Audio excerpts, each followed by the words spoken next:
Okay, here's my attempt at the second video. Now, you have this question in your second PUC business studies and also in first PUC business studies as well. All right. Now, you would get this question on what are the formalities of a forwarding agent for at least about 10 marks. All right. So you need to list down everything. Okay. Now, I'm sure that in your colleges, your teachers would have not even bothered to tell you what is a forwarding agent in the first place. All right. Now, let me first tell you what an agent is, and later on move on to what a forwarding agent is later.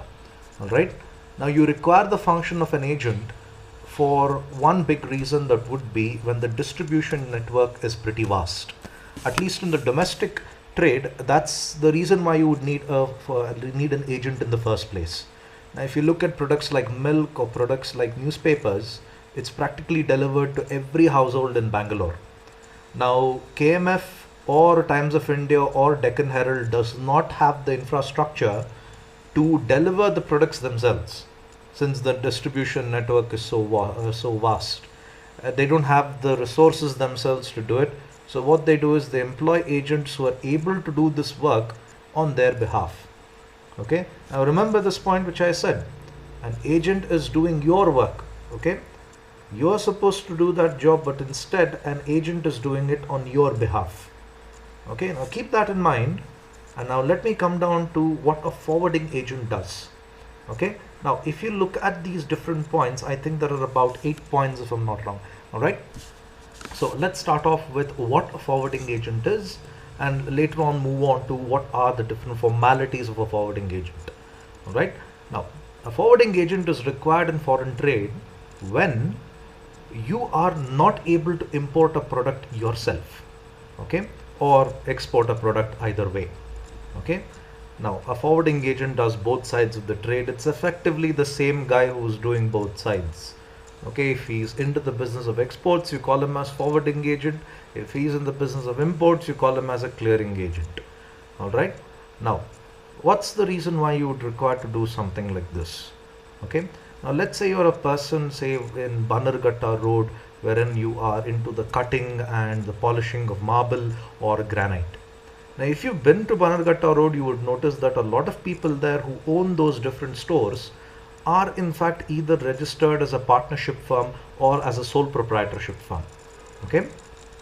Now, if you want to do international trade, you cannot do business with the other guy when you're registered as a sole proprietorship or a partnership or a Hindu undivided family, a family business, you would say.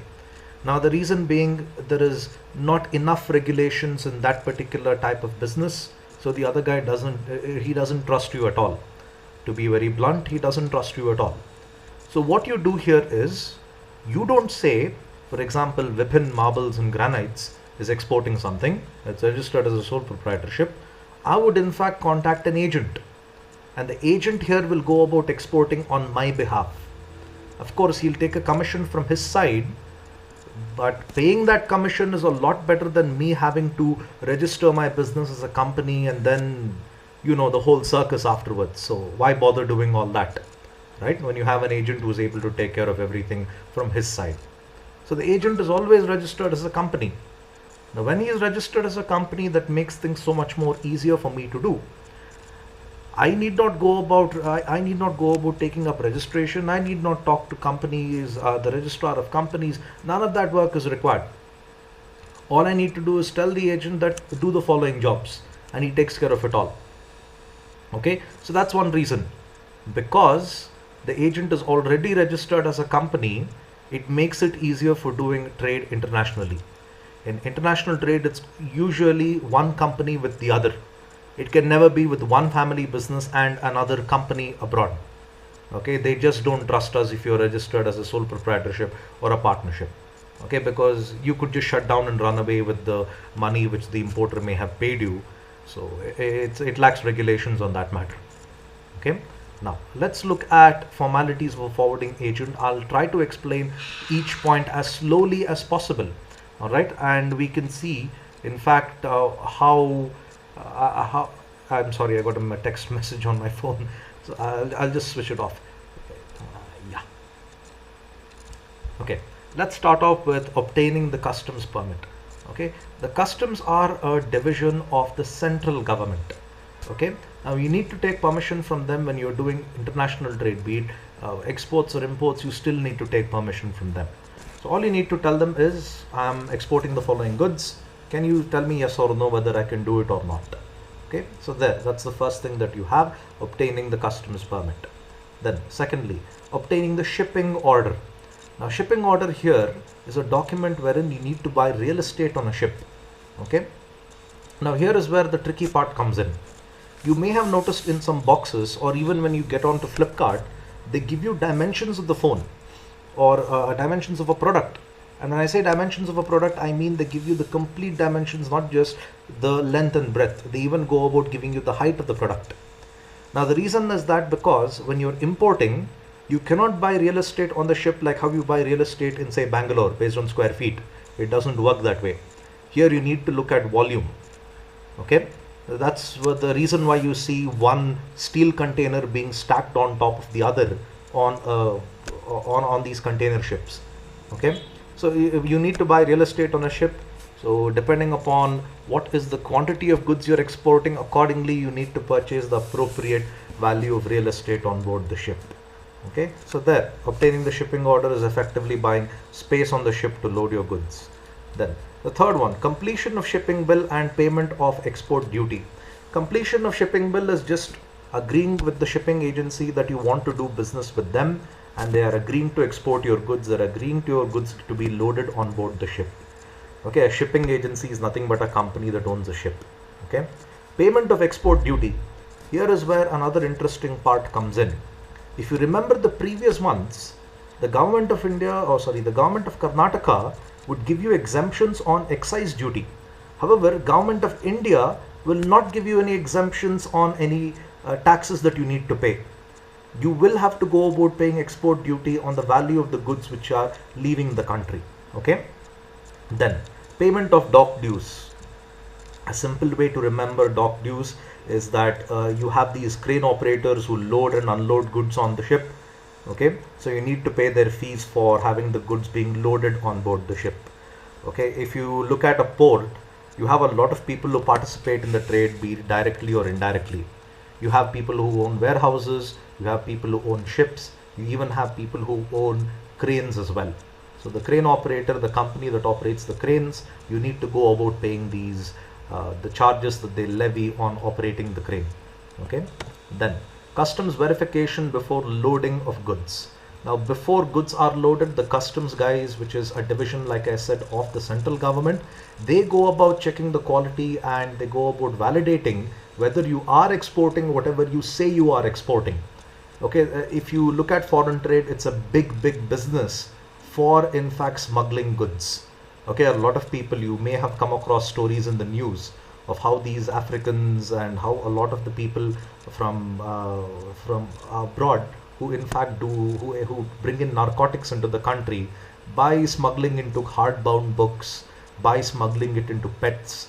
Yeah, I've even heard rumors where people smuggle bags of cocaine into reptiles. They force the animal to swallow it, and you can bring it to India without much of difficulty. So you can see how creative people are when it comes to smuggling. So to avoid such incidents happening, you have customs verification before loading of goods. Okay, I'm not giving you options here to go about smuggling. I'm just telling you that was a disclaimer so that I don't get into any legal troubles later from making this video. Then mate's receipt. Now I may have told you this in class, but nonetheless you have different ranks in the shipping business.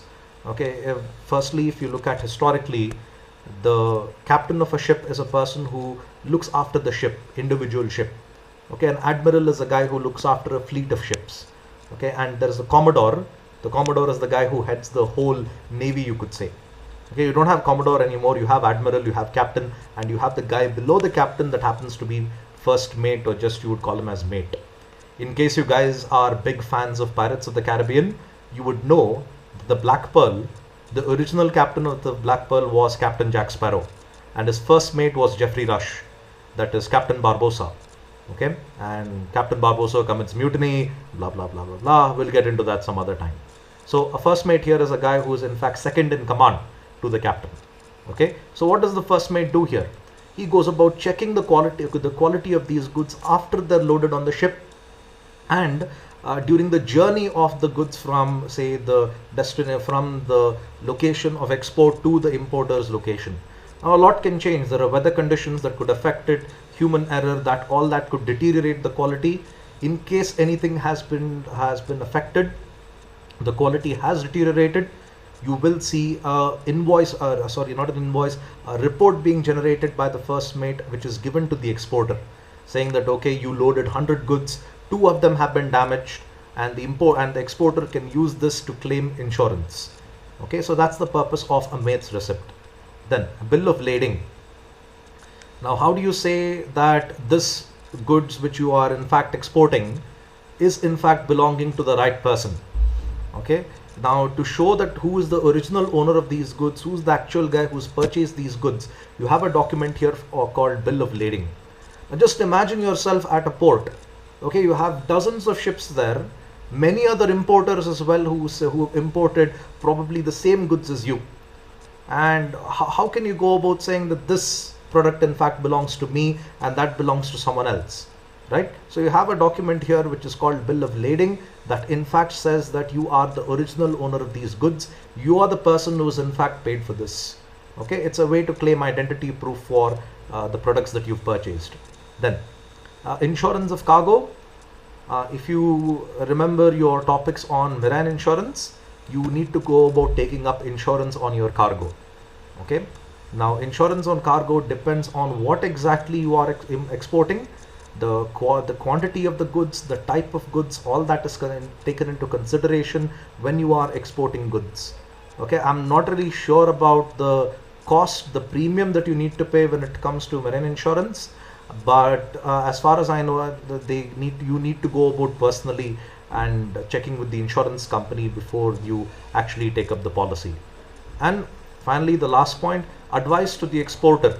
The forwarding agent here is able to collect information from the importer when it comes to the quality of these goods, and then in fact go about giving details on whether the products are in good quality, whether there can be any improvements. All those details are in fact provided by the importer to the forwarding agent, who in turn is able to give it to the exporter. Okay, now with that said, remember that this question can come for in fact 10 marks. Alright, you will find these notes in detail on my website, vipinmks.com, vipinmks.com. Okay, anyway, thank you for your time. I hope this video made sense, and I hope I've been able to explain it better than what your classes have done in college. Alright, thank you.